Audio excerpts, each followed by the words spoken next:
رجب میں جو دوسرا عمل لوگ کرتے ہیں وہ یہ کہ رجب کے مخصوص روزے،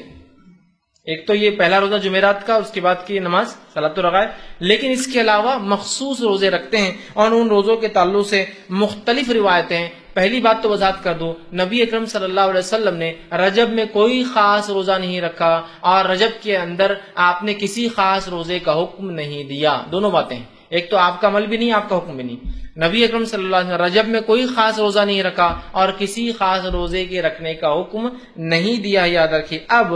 جو لوگ یہ روایتیں بیان کرتے ہیں رجب کے روزوں کی، وہ سب من گھڑت، یاد رکھیے۔ امام نووی رحمہ اللہ نے ایک بہت اچھی بات فرمائی، جب بھی کسی حدیث کو ایسے دیکھو جس کے فضائل بہت ہی زیادہ ہو رہے ہو، یا محدثین کے اقوال ایسے موجود ہیں کہ جب تم دیکھو کہ کسی حدیث میں یا کسی عمل کے بہت زیادہ فضائل پتہ چل رہے ہو، تو جان لو کہ یہ فضائل من گھڑت ہے، یہ وہ حدیث من گھڑت ہوں گی، صحیح روایتوں کے مقابلے میں۔ یاد رکھیے صحیح روایتیں، جیسا مثال کے طور پہ شب قدر کی فضیلت کیا ہے؟ 1000 مہینوں سے افضل ہے۔ اب کوئی کہے شب قدر کے علاوہ کوئی ایک رات آتی ہے وہ 1000 مہینے نہیں 2000 مہینوں سے افضل ہے، تو آپ سمجھ جائیے کہ یہ گڑبڑ ہے، کہ تو ہائیسٹ لیول آف ثواب رات میں جاگنے کا وہ 1000 مہینہ ہے۔ اب کچھ لوگوں نے اس کو اگر ہم 1000 مہینوں کو اگر سالوں میں کنورٹ کرے تو ہوتا ہے 83.83 سال اور 3 مہینے، ٹھیک، یہ اس کی عدد ہوتے ہیں۔ آپ کو ایک رات جاگنے کا روزہ رکھنے کا 120 سال کے گناہ معاف ہوتے، تو آپ سمجھ جائیے کچھ تو بھی گڑبڑ ہے۔ جس رات کے جاگنے کی بات قرآن کہہ رہا ہے، جس رات کی عبادت کو قرآن 1000 کہہ رہا ہے، اور کوئی 120 سال کا ہے تو سمجھ جائیے کچھ نہ کچھ، مطلب بہت کثیر ثواب جو کہ صحیح اعمال کے مقابلے میں آ رہا ہے، سمجھ جائیے من گڑت ہے۔ اب دیکھیے کیا روایت بیان کی جاتی ہے اس میں روزوں کے فضائل میں۔ روایت اس طرح سے موضوع ہے، یاد رکھیے روایت موضوع ہے، اللہ رب العزت رحم کرے۔ میں صرف روایت کرنے کے اعتبار سے کہہ رہا ہوں، وہ ایسا کہا جا رہا ہے کہ اللہ کے رسول نے اس میں کہا، جبکہ وہ روایت موضوع ہے۔ حدیث کے الفاظ اس طرح سے ہے، مطلب وہ حدیث جو موضوع ہے، جو آپ کی طرف من گڑت منسوب کی گئی، الفاظ یوں ہیں: بے شک رجب کا مہینہ عظمت والا مہینہ ہے، اور آگے اس کے الفاظ ہیں: جو شخص اس میں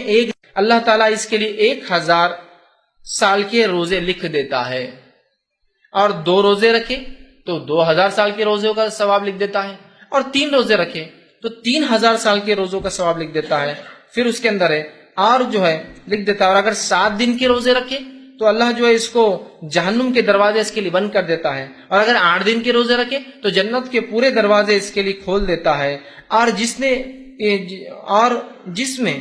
سے چاہے جنت میں تاکہ داخل ہو جائے۔ اور جو شخص 15 دن کے روزے رکھے اس کی برائیوں کو نیکیوں میں تبدیل کر دیا جاتا ہے، اور ایک منادی دینے والا آسمان پہ اعلان کرتا ہے: اللہ تعالیٰ نے تمہاری مغفرت کر دی، اب تم نئے سرے سے عمل شروع کرو، ٹھیک ہے۔ اور جو شخص اس میں زیادہ سے زیادہ روزے رکھے اللہ تعالیٰ اس کو زیادہ زیادہ عطا فرماتا ہے۔ یہ روایت موضوع ہے اور من گڑت ہے۔ امام الجوزی نے اپنی موضوعات اپنی کتاب الموضوع کے اندر اس کو روایت کیا، اور اکثر محدثین نے اس کو اپنی موضوعات کے اندر روایت کیا کہ یہ روایت صحیح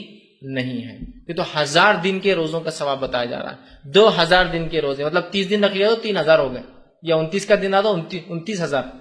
اللاجیکل بات ہے، اس لیے کہ دیگر اعمال پہ شب قدر پر یا رمضان کے روزوں پر یہ فضائل کی بات نہیں آ رہی، یاد رکھیے۔ اسی لیے میں نے کہا کثرت سے جب فضیلتیں آئی کسی چیز میں بہت زیادہ جو صحیح کے مقابلے میں ہو تو سمجھ جائیے کچھ نہ کچھ گڑبڑ آ رہی ہے اس کے اندر،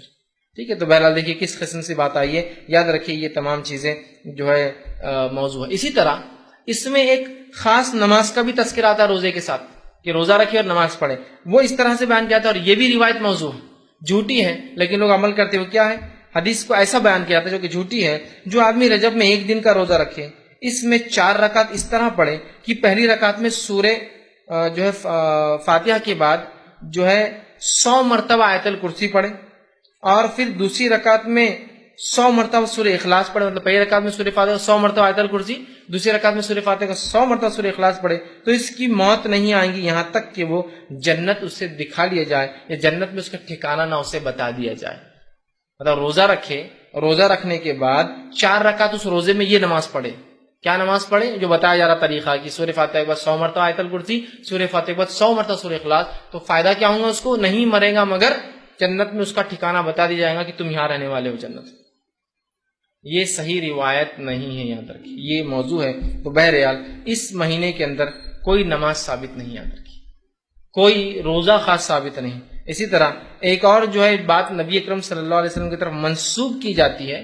ایک اور روایت بیان کی جاتی ہے رجب کے فضائل میں، وہ کیا ہے وہ بھی رکھ دیتا ہوں۔ یوں بیان کیا جاتا ہے: جو شخص رجب میں 3 دن کے روزے رکھے گا اللہ اس کو پورے مہینے کے روزوں کا ثواب لکھ دے گا، اور جو 15 دن کے روزے رکھیں گا اللہ تعالیٰ اس کے لیے اپنی رضامندی لکھ دے گا، اور جس کے لیے رضامندی لکھ دی جائے گی اسے عذاب نہ دے گا، اور جو پورے مہینے کے روزے رکھیں گا اسے اللہ تعالیٰ آسانی سے اس کا حساب کر لیں گا۔ یہ روایت بھی صحیح نہیں ہے، لہٰذا ہمیں پتہ چلا رجب کے اندر کوئی بھی عمل نماز کے معاملے میں سنت سے ثابت نہیں، خاص کوئی بھی عمل روزے کے تعلق سے خاص سنت سے ثابت نہیں۔